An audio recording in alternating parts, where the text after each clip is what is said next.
കർത്താവായ യേശു ക്രിസ്തുവിന്റെ നാമത്തിൽ സ്നേഹവന്ദനം. നാം ഒരു നോമ്പിൻ്റെ കാലഘട്ടത്തിലേക്ക് പ്രവേശിക്കുകയാണല്ലോ. ഈ നോമ്പ് അനുഷ്ഠാനത്തിലൂടെ ആഗ്രഹിക്കുന്നത് 3 പ്രധാനമായ കാര്യങ്ങളാണ്. ഒന്ന്, ദൈവ വചനം ധ്യാനിക്കുക അഥവാ വായിക്കുക. 2, പ്രാർത്ഥിക്കുക അഥവാ ദൈവവുമായി സംസാരിക്കുക. 3, ഉപവസിക്കുക അഥവാ നമ്മെ തന്നെ ദൈവകരങ്ങളിൽ സമർപ്പിക്കുന്ന ഒരു സമയമായി.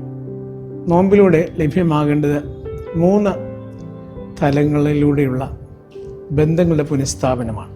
റെസ്റ്റോറേഷൻ ഓഫ് റിലേഷൻഷിപ്പ് എന്ന് പറയും. ബന്ധങ്ങളുടെ പുനഃസ്ഥാപനം. ആദ്യമായി മനുഷ്യനും ദൈവവുമായുള്ള, ഞാനും എൻ്റെ ദൈവവുമായുള്ള ബന്ധത്തെ പുനഃസ്ഥാപിക്കുന്നതാണ് നോമ്പ് കൊണ്ടർത്ഥമാക്കുന്നത്.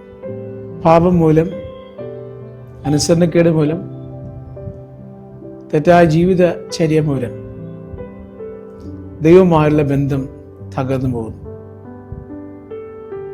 വേദപുസ്തകം തുടങ്ങുന്നത് തന്നെ ദൈവവുമായുള്ള ബന്ധം നഷ്ടപ്പെട്ടതായ ആദ്യ മാതാപിതാക്കൾ അതിൻ്റെ പരിണിത ഫലമായി അവരുടെ ജീവിതത്തിലും ബന്ധങ്ങളുടെ തകർച്ച ഉണ്ടാകുന്നു. പുതിയ നിയമത്തിലേക്ക് നാം വരുന്ന സമയത്ത് ആ ബന്ധങ്ങളുടെ, ദൈവവും മനുഷ്യനും തമ്മിലുള്ളതായ ബന്ധങ്ങളെ പുനഃസ്ഥാപിക്കുവാനായി കർത്താവായ യേശു ക്രിസ്തു മനുഷ്യനായി ഈ ഭൂമിയിലേക്ക് വന്ന് കർത്താവായ യേശു ക്രിസ്തു തൻ്റെ മരണമുഖാന്തരം ആ ബന്ധത്തെ പുനഃസ്ഥാപിക്കുന്നത് നമുക്ക് കാണാം. ദൈവവും മനുഷ്യനും തമ്മിലുള്ളതായ ബന്ധത്തെ പുനഃസ്ഥാപിക്കുന്നതിന് ഏറ്റവും അത്യാവശ്യമായിരിക്കുന്നത് ഞാനെൻ്റെ കുറവുകളെ ദൈവസന്നിധിയിൽ ഏറ്റുപറയുക അഥവാ അനുദപിക്കുക എന്നുള്ളതാണ്.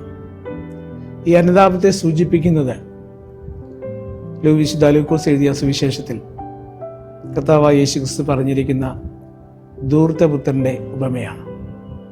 രണ്ടാമതായി മനുഷ്യനും തമ്മിലുള്ളതായ ബന്ധമാണ്. ആദിമ മാതാപിതാക്കൾ പാപം ചെയ്തപ്പോൾ ദൈവമായിട്ടുള്ള മാത്രമല്ല, അവരുടെ വ്യക്തിപരമായ കുടുംബ ജീവിതത്തിൽ പോലും ബന്ധങ്ങളുടെ വിള്ളലുണ്ടായി. അത് അവരുടെ മക്കളിലേക്ക് പകർന്നു. സഹോദരങ്ങൾ പരസ്പരം ഒരുവനെ അടിച്ച് കൊല്ലുന്നതിന് കാരണമായി തീർന്നു. അവിടെ ദൈവം ചോദിക്കുന്നൊരു ചോദ്യം, നിന്റെ സഹോദരൻ എവിടെ എന്നാണ്. ആ വ്യക്തി ബന്ധങ്ങൾക്ക് വലിയ പ്രാധാന്യം വേദപുസ്തകം നൽകുന്നുണ്ട്. അതുകൊണ്ട് തന്നെ ആ മനുഷ്യബന്ധങ്ങളിലുള്ള, കുടുംബ ബന്ധങ്ങളിലുള്ള, മനുഷ്യനും തമ്മിലുള്ളതായ ബന്ധങ്ങൾ പലവിധമായ കാരണങ്ങളാൽ തകർന്നു പോകുന്ന ഇക്കാലത്ത് അതിൻ്റെ പുനഃസ്ഥാപനമാണ് നോമ്പ് കൊണ്ട് ആഗ്രഹിക്കുന്നത്, നോമ്പ് ആവശ്യപ്പെടുന്നതും അത് തന്നെയാണ്. നോമ്പ് കാലത്ത് ഈ ബന്ധങ്ങളുടെ പുനഃസ്ഥാപനം നിർവഹിപ്പാൻ ദൈവം നമ്മെ സഹായിക്കട്ടെ. മൂന്നാമതായി, നമ്മുടെ സ്വയമായ എന്നോട് തന്നെയുള്ളതായ ബന്ധങ്ങളുള്ള വിള്ളലാണ്, അതിനെ മാറ്റിയെടുക്കലാണ് ആവശ്യം. എൻ്റെ ജീവിതത്തെ